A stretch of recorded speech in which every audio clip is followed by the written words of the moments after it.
Hello students, welcome to Edu Shakha. आज के इस वीडियो में कंटिन्यू करने वाले हैं sexual reproduction in flowering plant के आगे। इससे पहले वाले वीडियो में देखा था कि जो फ्लावर होता है ये रिप्रोडक्टिव पार्ट होता है प्लांट्स में। साथ ही साथ उसके कौन कौन से पार्ट्स होते हैं जिसमें हमने पेटल्स, सेपल्स, पिस्टल और एंड्रोशियम इसके बारे में देखा। पिछले चैप्टर में पूरी तरीके से जो है एंड्रोशियम पे फोकस किया और जिसमें हमने जाना कि एंड्रोशियम के अंदर पॉलन ग्रेन्स का निर्माण कैसे होता है और उस प्रोसेस को कहते हैं माइक्रोस्पोरोजेनेसिस। आज के इस वीडियो में पढ़ेंगे गाइनोशियम क्या होता है और साथ ही साथ जो है इसमें जो ओव्यूल है, ओव्यूल का स्ट्रक्चर कैसा है और ओव्यूल के अंदर जो है ओवम का निर्माण किस तरीके से होता है इसके बारे में देखेंगे। तो हमने क्या देखा, फ्लावर में जो फीमेल रिप्रोडक्टिव पार्ट होता है वो होता है पिस्टिल या फिर गाइनोशियम या फिर कार्पेल। तो पिस्टिल की बात करें तो पिस्टिल मुख्य रूप से तीन पार्ट्स को मिला के बना है। सबसे ऊपर वाला जो पार्ट होता है ये है स्टिग्मा, बीच में जो गर्दन की तरफ पार्ट है ट्यूब लाइक स्ट्रक्चर जिसको स्टाइल कहते हैं, और सबसे नीचे जो स्वेलन पार्ट होता है बेसल स्वेलन पार्ट इसको कहते हैं ओवरी। और ओवरी के अंदर जो गैप है, जो कैविटी है, इसको कहा जाता है ओवेरियन लोक्यूल या फिर ओवेरियन कैविटी। और ओवेरियन कैविटी के अंदर रहता है ओव्यूल, और ये ओव्यूल जुड़ा रहता है किसके, प्लासेंटा से। प्लासेंटा जो होता है ओवरी के अंदर ओव्यूल को पकड़े हुए रहता है। ठीक है, तो ये चीज है। अब देखते हैं ये ओव्यूल जो है वो कैसा दिखता है।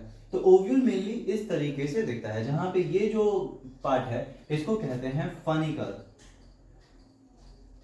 और फनिकल करता क्या है, तो असल में फनिकल जो है ये ओव्यूल को प्लेसेंटा से जोड़ता है। फनिकल करता क्या है, तो फनिकल जो है एक ट्यूब लाइक स्ट्रक्चर है जो ओव्यूल को प्लेसेंटा से जोड़ता है। और फनिकल और ओव्यूल जिस पॉइंट पे मिलते हैं, फनिकल और ओव्यूल जिस पॉइंट पे मिलते हैं इनको कहते हैं हाइलम।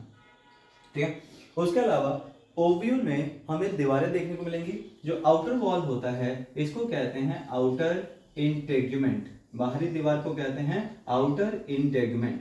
वहीं अगर इनर वॉल की बात करें तो इसको कहते हैं इनर इंटेगुमेंट। उसके अलावा बीच में जो है कुछ सेल्स होते हैं जिसमें जो है रिजर्व फूड मटेरियल होता है, इसको कहते हैं न्यूसेलस। और बीच में एक गोला जो है ये है एम्ब्रायो सैक या फिर फीमेल गैमेटोफाइट। तो एम्ब्रायो सैक, फीमेल गैमेटोफाइट। ऊपर की तो देखो न्यूक्लियस की कमी होती है और जहां पे इंटेगुमेंट्स एब्सेंट होते हैं, तो न्यूक्लियस कमी और इंटेगुमेंट्स एब्सेंट है, इस रीजन को कहते हैं माइक्रोपाइल या माइक्रोपाइलर रीजन। और माइक्रोपाइल के ठीक अपोजिट साइड जो रीजन है, जो पोल है, मतलब कि पोल्स बोल सकते हैं, ऊपर वाले पोल्स जहाँ पे इंटेगुमेंट्स कम है और न्यूक्लियस की कमी है उस पोल को कहते हैं माइक्रोपाइल। और वहीं अपोजिट साइड की बात करें तो इसको कहेंगे हम चलाजा। तो ये मेनली जो है ओव्यूल का स्ट्रक्चर होता है। तो ओव्यूल की बात करें तो ओव्यूल जो है प्लेसेंटा से जुड़ा हुआ है। Ovule is connected to placenta through funicle. और फनिकल और ओव्यूल का जो पॉइंट है जहां पे दोनों मिलते हैं उसको कहते हैं हाइलम। उसका जो ओव्यूल जो है, जो दीवारें हैं उसको इंटेगुमेंट्स कहा जाता है। बाहरी दीवार को आउटर इंटेगुमेंट्स और इनर वॉल को जो है इनर इंटेगुमेंट्स। बीच में हमें जो है सेल्स देखने को मिलेगा जिसको न्यूसेलस कहा जाता है। बीच में सेल्स देखने को मिलेगा जिसको न्यूसेलस कहा जाता है, और ये मेनली जो है ना फूड मटेरियल स्टोर करके रखता है। और एकदम बीच में हमको मिलता है एम्ब्रायो सैक या फीमेल गैमेटोफाइट। इसी एम्ब्रायो सैक के अंदर जो है ओवम का निर्माण होगा जो कि मेनली आगे जाके फर्टिलाइजेशन में हेल्प करेगा। उसके अलावा जो दो एंड्स होते हैं, एक एंड जहां पे इंटेगुमेंट्स कम दिख रहा है हमें उसको बोलेंगे माइक्रोपाइलर रीजन, और दूसरा जो अपोजिट एंड होता है इसको चलाजल रीजन कहा जाता है। तो इस आधार पर देखो क्या, ओव्यूज भी लगभग ओव्यूज जो है अलग अलग प्लांट्स में अलग अलग तरह के होते हैं। जैसे ये जो अरेंजमेंट है ना ओव्यूल का, जहां पे फनिकल और माइक्रोपाइल एक साइड है और चलाजल अपोजिट साइड है, तो इस तरीके के अरेंजमेंट के ओव्यूल को कहते हैं एनाट्रोपस ओव्यूल।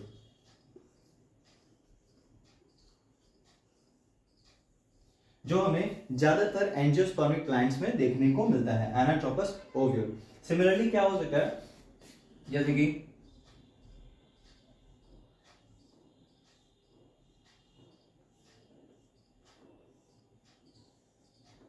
ओव्यूल कुछ प्लांट्स में ऐसे भी होते हैं, ठीक है, जहां पे इधर है माइक्रोपाइलर रीजन, इधर है चलाजल रीजन और ये है फनिकल, सब एक स्ट्रेट लाइन में है, तो इसको बोलते हैं ऑर्थोट्रोपस ओव्यूल।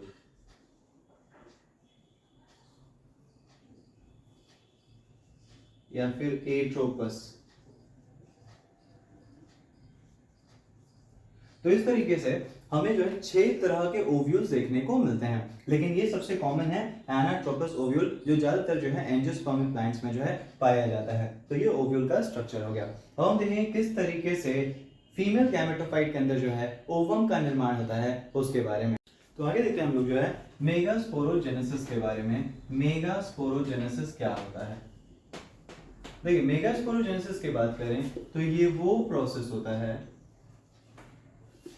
जिसके द्वारा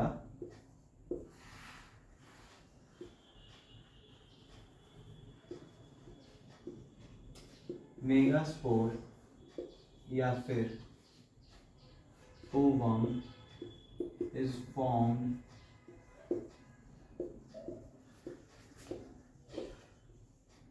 स्पोर मदर सेल। तो वो प्रोसेस मेगास्पोर या फिर ओवम का निर्माण होता है मेगास्पोर मदर सेल से। अब ये मेगास्पोर मदर सेल क्या है? तो अभी आपने ओव्यूल देखा, ओव्यूल के अंदर क्या था? तो ओव्यूल के अंदर था फीमेल गैमेटोफाइट।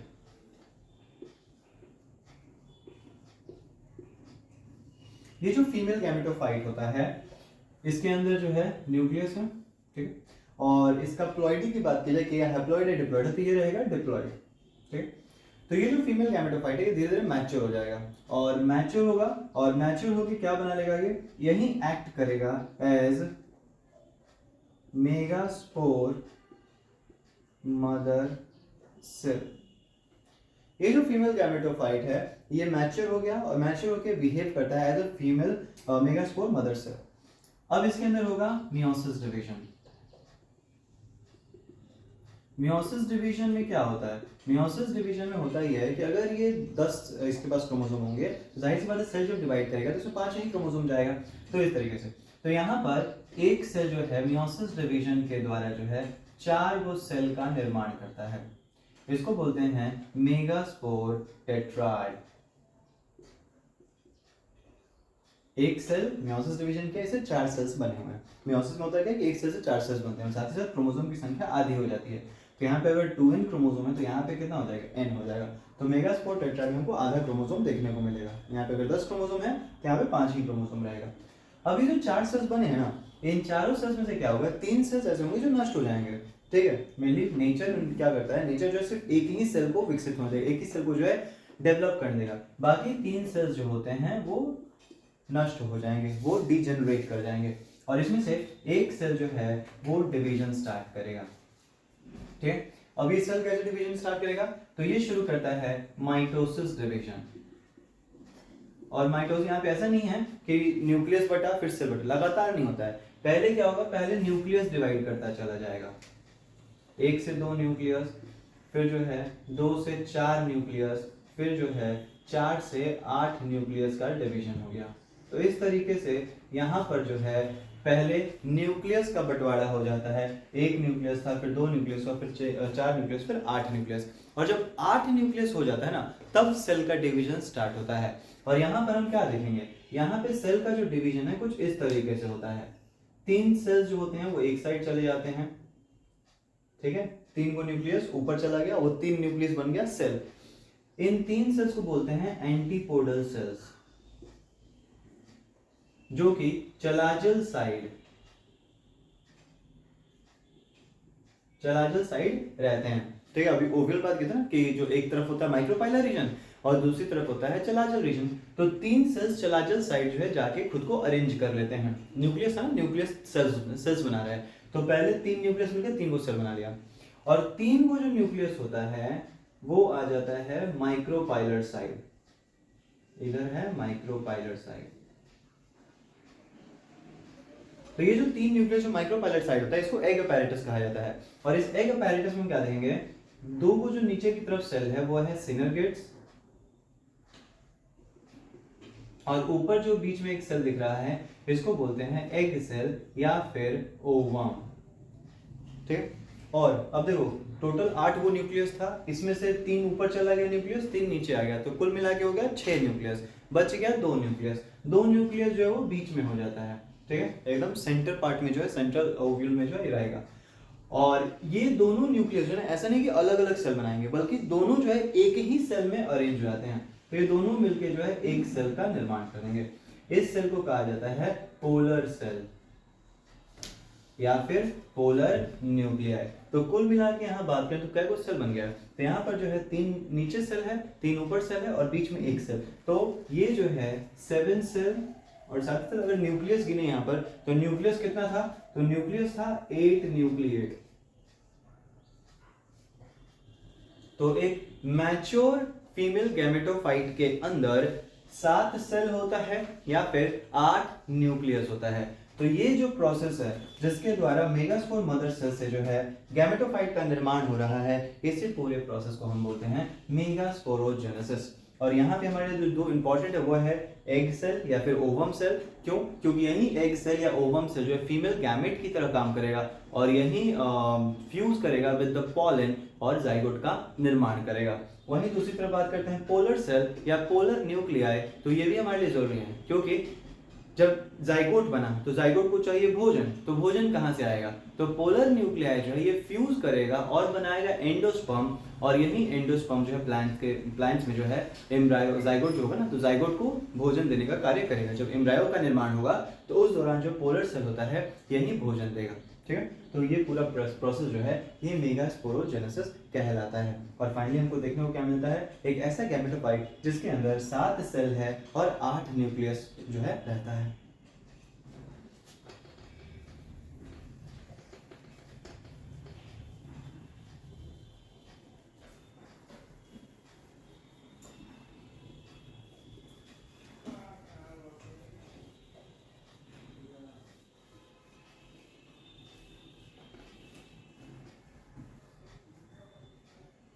अब हम बात करेंगे अगले टॉपिक की तरफ, पॉलिनेशन।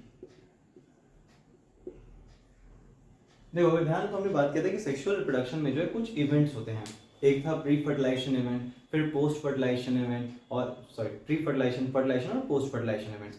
जहां पे क्या हुआ कि प्री फर्टिलाइजेशन हमने क्या देखा था, तो प्री फर्टिलाइजेशन में 2 इवेंट्स आता है।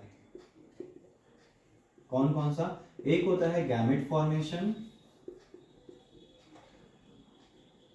और दूसरा होता है गैमेट ट्रांसफर। तो अभी जो मिलने वो क्या कर रहा है, अभी हम लोग चल रहे हैं प्री फर्टिलाइजेशन इवेंट, अभी कोई फर्टिलाइजेशन हुआ नहीं है, फर्टिलाइजेशन से पहले का पढ़ रहे हो। तो प्री फर्टिलाइजेशन इवेंट में क्या है कि अभी हमने देखा कि किस तरीके से माइक्रोस्पोर्स का निर्माण होता है, पॉलन का निर्माण कैसे होता है, साथ ही साथ ओवम का निर्माण कैसे हो रहा है, इसके बारे में। तो ये किसके अंदर आता है, ये आता है गैमेट फॉर्मेशन, कि जो मेल और फीमेल पार्ट है फ्लावर्स के, ये गैमेट्स का निर्माण कैसे करते हैं उसके बारे में हम देखा। अब अगला टॉपिक है पॉलिनेशन। पॉलिनेशन क्या होता है, तो पॉलिनेशन होता है कि जो मेल पार्ट है जिसने पॉलन बनाया है, अब ये पॉलन जो है एंथर से स्टिग्मा फीमेल पार्ट तक कैसे ट्रांसफर होगा, तो इसको बोलते हैं गैमेट ट्रांसफर। तो अभी हम लोग प्री फर्टिलाइजेशन इवेंट में दूसरा टॉपिक स्टार्ट हो रहा है जो कि है गैमेट ट्रांसफर। गैमेट किस तरीके से एक जगह से दूसरी जगह स्थानांतरण होगा उसके बारे में हम देख रहे हैं। तो इसी प्रोसेस को हम बोलते हैं प्लांट इंग्लिश में पॉलिनेशन। तो पॉलिनेशन क्या होता है, तो पॉलिनेशन होता है transfer of male gamete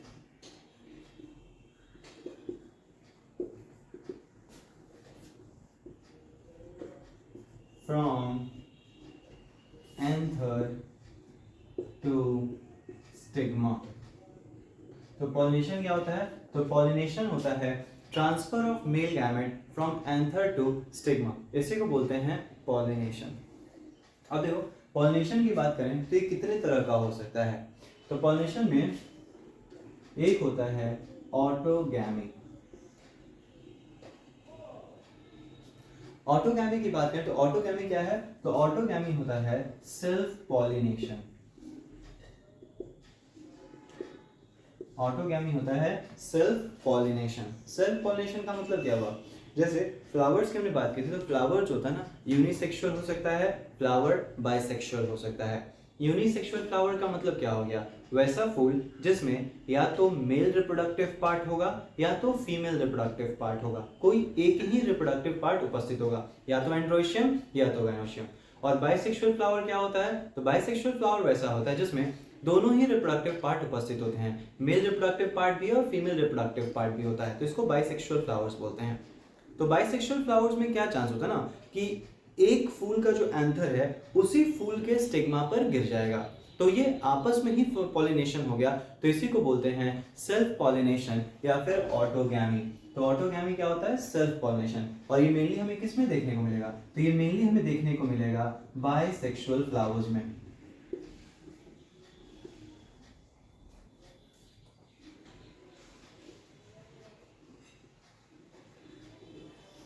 bisexual flower में जो हमें ये ज्यादा देखने को मिलेगा, जैसे कि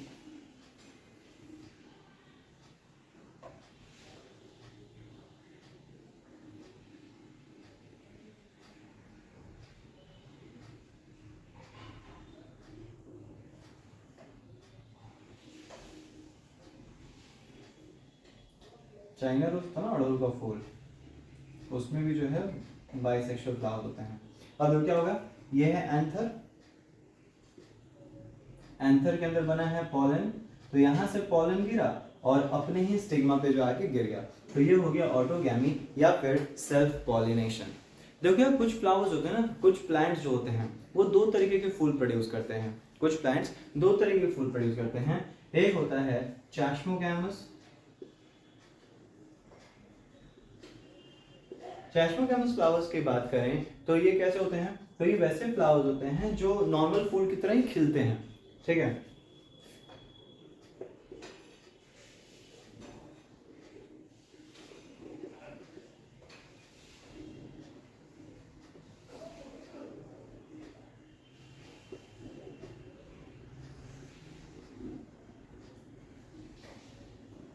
या बोल सकते हैं कि ओपन होते हैं, खुलते हैं, ठीक है ना। ये जो है खुलेंगे, पंखुड़ियां इनकी जो अलग अलग हो रही हैं, तो इसको चैस्मोगैमस फ्लावर्स बोलते हैं। उसके अलावा दूसरा जो फूल हो सकता है वो है क्लिस्टोगैमस। क्लिस्टोगैमस क्या होता है? जो ओपन ही नहीं होता है।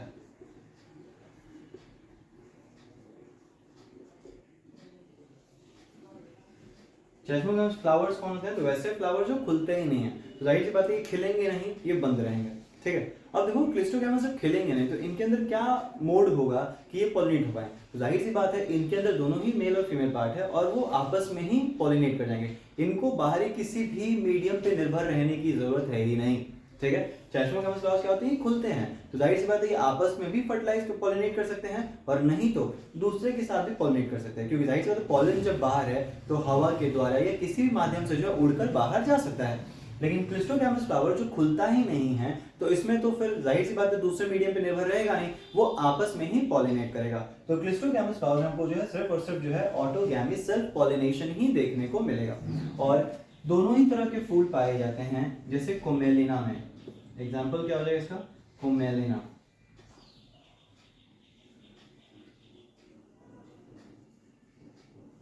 वायोला, ऑक्सिलिस, ये सब जो प्लांट्स होते हैं ना, ये सब दोनों ही तरह के फ्लावर्स प्रोड्यूस करते हैं।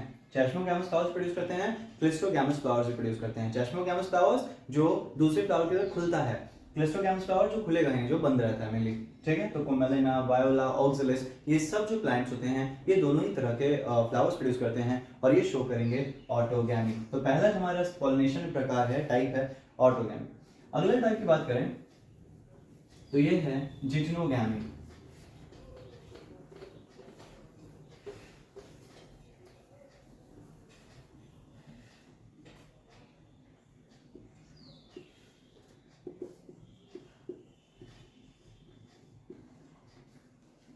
जिटनोगैमी की बात करें तो जेनेटिकली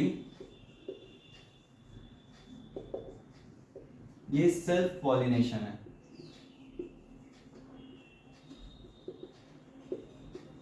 बट टेक्निकली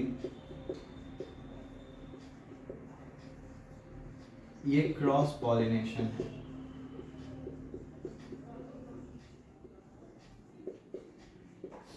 तो जिटनोगैमी की बात करें तो टेक्निकली जो है ये क्रॉस पॉलिनेशन की तरह है, लेकिन जेनेटिकली मतलब क्या है? यहाँ पर देखो जैसे एक प्लांट है, ठीक है, चाहे बाइसेक्सुअल चाहे यूनिसेक्सुअल कुछ भी हो सकता है, ठीक है। तो सपोज करो कि यहाँ पर जो एक फूल है इसके पास स्टिग्मा है, ठीक है, ये बाइसेक्सुअल फ्लावर है, दोनों ही पार्ट उपस्थित हैं। इसी तरीके से मान लो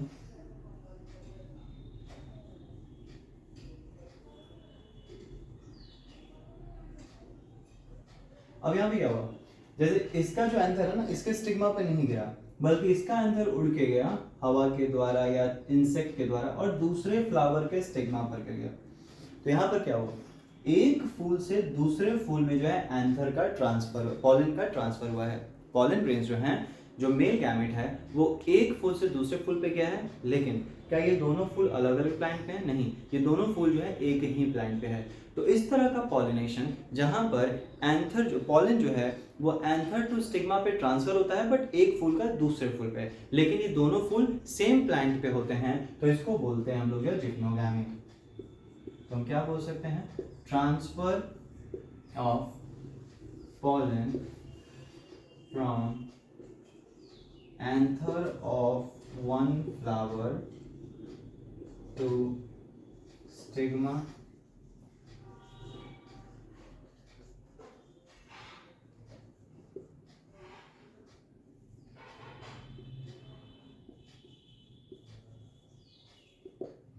तो टेक्निकली क्या है, एक फूल से दूसरे फूल में जा रहा है तो ऐसे देखने में तो एक क्रॉस लगेगा, लेकिन क्योंकि दोनों फूल एक ही प्लांट पे हैं और दोनों के जीन कॉम्बिनेशंस जो होंगे, जो जेनेटिक मटेरियल है दोनों का डीएनए वगैरह, वो तो सेम ही रहेगा। तो इसलिए जेनेटिकली बात किया जाए तो ये लगता है सेल्फ पॉलिनेशन, बट क्योंकि देखने में क्या लग रहा है, एक फूल से दूसरे फूल पे उड़ के पॉलन जा रहा है, तो इसलिए लगता है क्रॉस पॉलिनेशन, ठीक है। तो ये दोनों का ही मिला जुला रूप है, तो इसको बोलते हैं जिम्नोगैमी। उसके अलावा तीसरा जो पार्ट है टाइप, वो है जेनोगैमी। इसको हम कहते हैं क्रॉस पॉलिनेशन। ये पूरी तरीके से क्रॉस है। इसमें क्या होता है, इसमें हो गया जैसे कि एक प्लांट ये हो गया, दूसरा प्लांट जो है ये हो गया,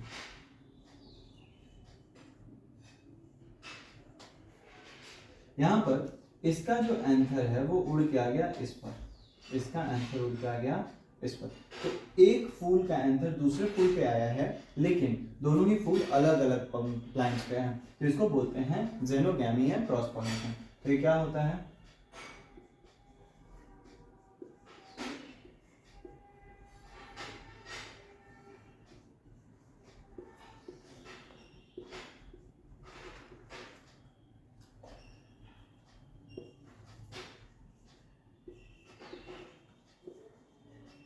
तो इसमें जो पॉलन का ट्रांसफर एक प्लांट से दूसरे प्लांट में हो रहा है, तो ये जो है मेनली क्रॉस पॉलिनेशन होता है। तो ये सब चीजें जो है, अब देखो क्या, जिम्नोगैमी या फिर जेनोगैमी, ये सब में ही पॉलन को जो है एक जगह से दूसरे जगह ट्रांसफर करने के लिए कुछ ना कुछ मीडियम की जरूरत है, माध्यम की जरूरत है। बिना माध्यम के जाहिर सी बात है पॉलन जा नहीं सकता है। अब वो माध्यम कुछ भी हो सकता है, हवा हो सकता है, पानी हो सकता है, या इंसेक्ट्स हो सकते हैं, रेप्टाइल्स हो सकते हैं, ह्यूमंस हो सकता है, तो माध्यम कुछ भी हो सकता है।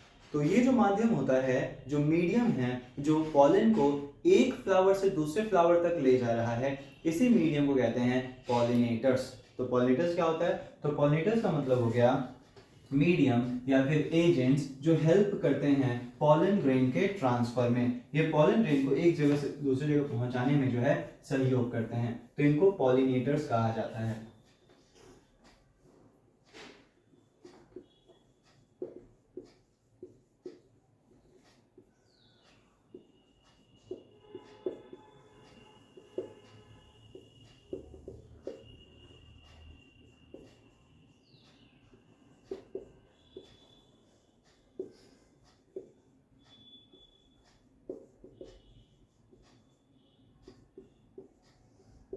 अब ये जो पॉलिनेटर है दो तरीके के हो सकते हैं, पॉलिनेटर्स टू टाइप्स के हो सकते हैं।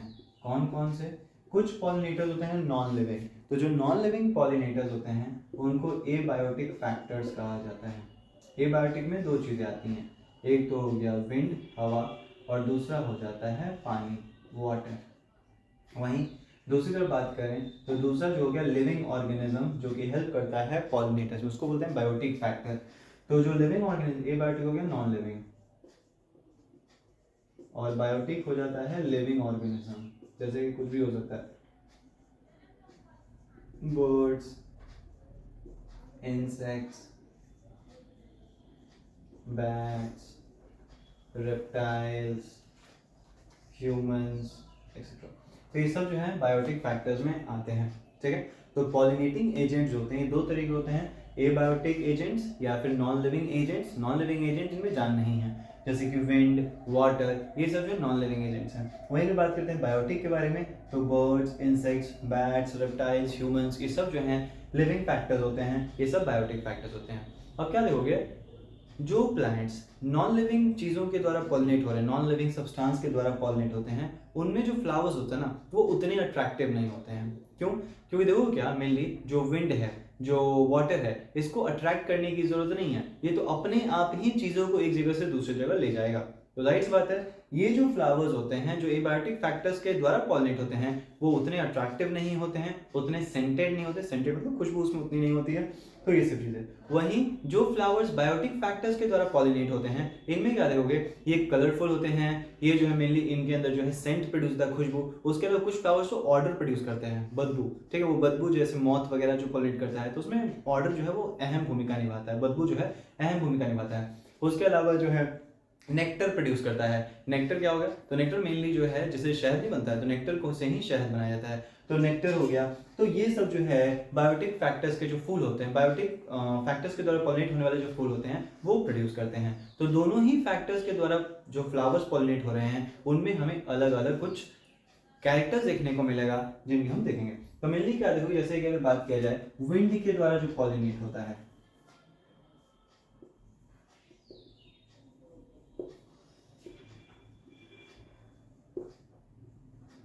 तो विंड के द्वारा पॉलिनेट होता है, तो इसको कहा जाता है एनिमोफिली।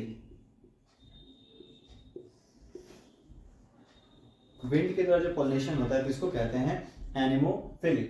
और इसमें क्या जो पॉलन ग्रेन्स होता है, पॉलन ग्रेन्स जो होते हैं, ये बहुत ही ज्यादा हल्के होते हैं। हल्के क्यों हैं? ताकि आराम से उड़ सकें।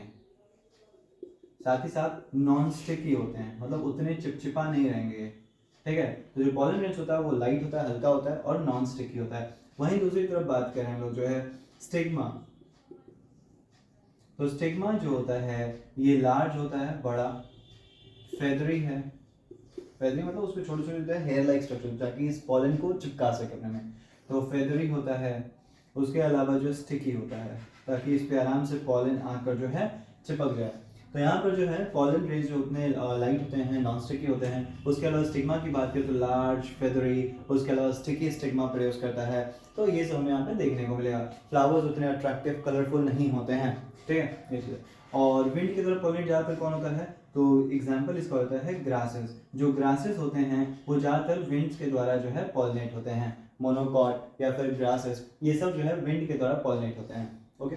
अब बात करते हैं वाटर के द्वारा कौन कौन से प्लांट्स हैं जो पॉलिनेट होते हैं। तो देखो, पानी में रहने वाला हर प्लांट वाटर के द्वारा पॉलिनेट हो ये जरूरी नहीं है। जैसे कि लोटस या फिर वाटर लिली या फिर वाटर हाइसेंथ, ये सब जो है पानी के अंदर प्रोड्यूस होता है, लेकिन ये सब जो है पानी के द्वारा पॉलिनेट नहीं होता है, ठीक है। मोस्टली हम क्या देखेंगे, मोस्टली जो है जो ब्रायोफाइटा होते हैं, टेरिडोफाइटा या फिर एल्गी, ये सब जो है वाटर के द्वारा पॉलिनेट होते हैं। तो लगभग ऐसे 30 जेनरा हैं जो कि मेनली वाटर के द्वारा जो है पॉलिनेट किए जाते हैं। तो पॉलिनेशन थ्रू वाटर,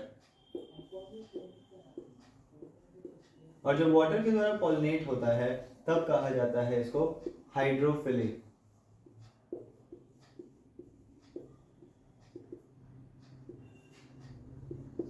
उसके अलावा यहाँ पे जो प्लांट्स होते हैं, अब कुछ प्लांट जो हैं जैसे पानी के सरफेस पे आते हैं और पानी के सरफेस पर आकर अपना जो पॉलन है वो रिलीज कर देते हैं। इसी तरीके से जो स्टिग्मा है वो पानी के सरफेस पे आ जाता है, तो पॉलन सरफेस पे तैरते तैरते आएगा और स्टिग्मा से आगे चिपक जाएगा, वहाँ पॉलिनेट हो जाएगा। तो कुछ प्लांट्स जैसे हाइड्रिला हो गया, तो हाइड्रिला में जो प्लांट होता है ना, वो सरफेस पे आकर पॉलन रिलीज करता है और ये पॉलन जो है सरफेस के द्वारा पानी की सतह से मूव करते करते जो है स्टिग्मा तक पहुंच जाता है। तो इस तरीके से हाइड्रिला में होता है। वहीं अगर बात करें जैसे कि सी ग्रासेस जो होते हैं, जोस्टेरा, तो सी ग्रासेस में क्या देखेंगे, सी ग्रासेस जो नीचे रहता है पानी के अंदर, वो सरफेस पे नहीं आएगा।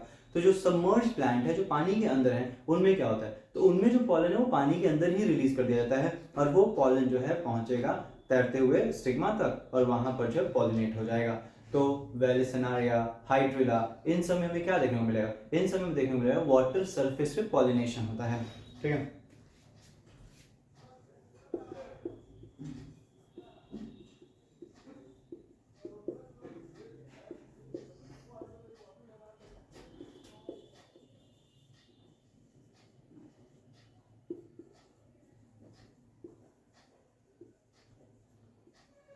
इन सब में पॉलिनेशन जो सरफेस पे होता है। वहीं अगर बात करते हैं सी ग्रासेस या फिर जोस्टेरा, तो इसमें जो पॉलिनेशन होता है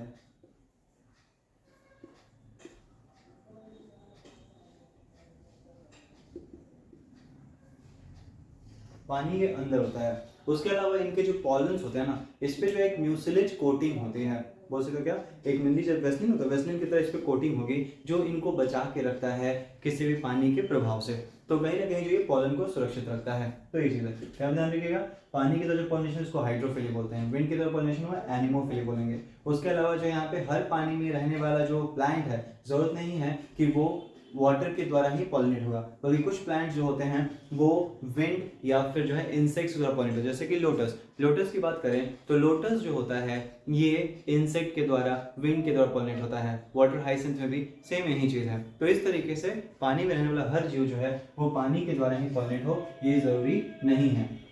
उसके अलावा जो बायोटिक फैक्टर्स के द्वारा पॉलिनेट होते हैं, बायोटिक फैक्टर्स, इंसेक्ट या फिर जो है बैट्स, इन सब के द्वारा पॉलिनेट होते हैं। ये फ्लावर्स बहुत ज़्यादा अट्रैक्टिव, कलरफुल होते हैं, ऑर्डर प्रोड्यूस करते हैं। तो ये सब, और जो नेक्टर होता है ये कहीं ना कहीं जो फ्लावर का रिवॉर्ड के रूप में कार्य करता है। रिवॉर्ड के रूप में क्या हुआ कि भाई जब इंसेक्ट आ रहा है पॉलिनेट करने, तो बदले में वो कुछ, उसको कुछ देना चाहिए ना। तो बदले में जो गिफ्ट दिया जा रहा है, जो रिवॉर्ड मिल रहा है, वो क्या है, वो नेक्टर है, जिसके लिए इंसेक्ट यहाँ पर आएगा। इसी तरीके से एक स्पेशल तरह का रिलेशनशिप हमें देखने को मिलेगा यूका और मॉथ में। यूका जो है प्लांट होता है और मॉथ जो होता है ना, तितली की तरह छोटे छोटे कीड़े होते हैं ब्राउन कलर के। ठीक है, तो यूका और मॉथ में जो है इसी तरह का स्पेशल रिलेशनशिप हमें देखने को मिलता है।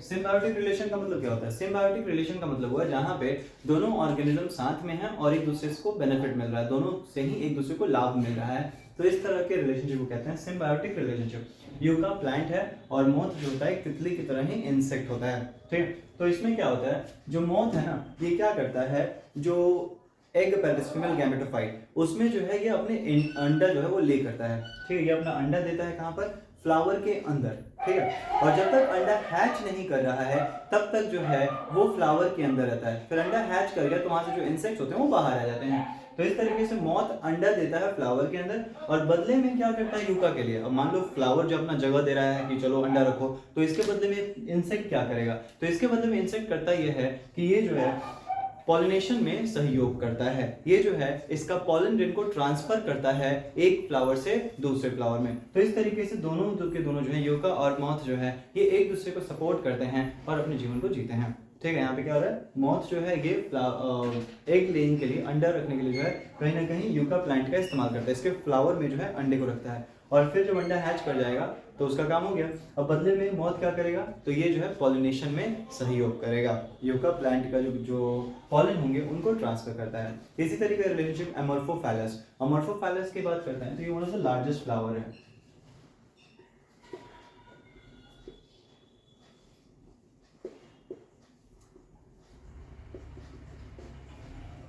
तो अमोर्फोफैलस में भी जो है इसी तरीके का जो है हमें रिलेशनशिप देखने को मिलता है। ठीक है, जहाँ पर दोनों के फ्लावर्स और इंसेक्ट जो है साथ रहते हैं।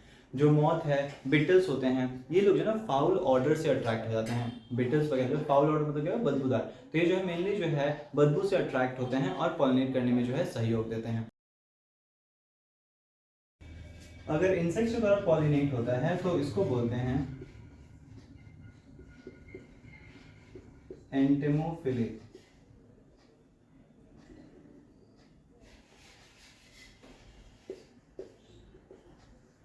सिमिलरली अगर बर्ड्स के द्वारा होगा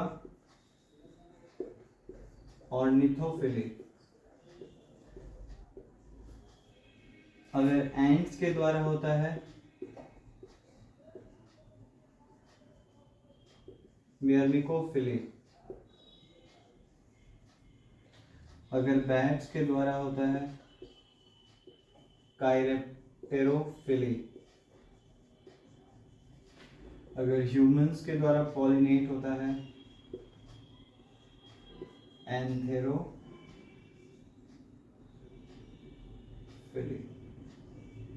ठीक है, तो ये अलग अलग नाम दिया गया, जैसे इंसेक्ट होता है एंटोमोफिली, बर्ड्स के द्वारा ऑर्निथोफिली, एनिमल एंट्स के द्वारा है तो मियर्मिकोफिली, उसके अलावा बैट्स काइरेप्टेरोफिली, और ह्यूमंस जो है आर्टिफिशियल पॉलिनेशन बोल सकते हैं या फिर एंथेरोफिली जो है कहा जाता है। तो ये अलग अलग तरह का जो है पॉलिनेशन हो जाता है फ्लावर्स में। ठीक है, तो आज के लिए हम इतना ही रखेंगे। अगले क्लास में जो हम देखेंगे क्या होता है पॉलन पिस्टल इंटरेक्शन और साथ ही साथ फर्टिलाइजेशन के बारे में। ठीक है, थैंक यू।